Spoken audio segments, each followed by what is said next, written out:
എന്തോ അലമ്പുണ്ടാക്കാൻ വന്നിരിക്കുക. തന്ത്രപരമായിട്ട് അവനെ അവിടുത്തെ മാറ്റ്. നവകേരള ബസ് കടന്നു പോകുന്നത് വരെയും ഇവിടെ ഇരിക്കാനാണോ തീരുമാനം? എന്റെ വീടിന്റെ ഫ്രണ്ടല്ലേ, എന്റെ രാജ്യമല്ലേ, എന്റെ സംസ്ഥാനമല്ലേ, എന്റെ വീടിരിക്കുന്ന സ്ഥലമല്ലേ, ഞാൻ എവിടെ വരെ ഇരിക്കണോ ഞാൻ തീരുമാനിക്കും.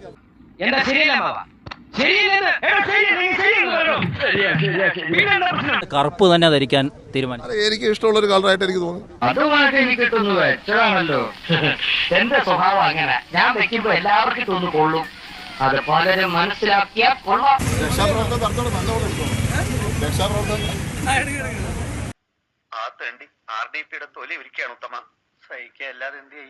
ഞാൻ ഇവിടെ ഇരിക്കാൻ പാടില്ല എന്ന് പറഞ്ഞ ആൾക്കാർ വരുന്നത്, ഇങ്ങനെ പോയാൽ കേരളത്തിൽ മുന്നോട്ട് പോകാൻ പറ്റുമോ? അതേ ഉള്ളൂ. എന്താ പറയുന്നത്? ബസിന്റെ മുമ്പിൽ ചാടി ആത്മഹത്യ സംഭവിക്കുന്ന രക്ഷിക്കും. ബസിന്റെ മുമ്പിൽ ചാടി ആത്മഹത്യ സംഭവിക്കുന്ന രക്ഷിക്കും. നിന്റെയൊക്കെ ശബ്ദം പൊങ്ങിയാൽ രോമത്തിന് കൊള്ളുകയല്ലേ.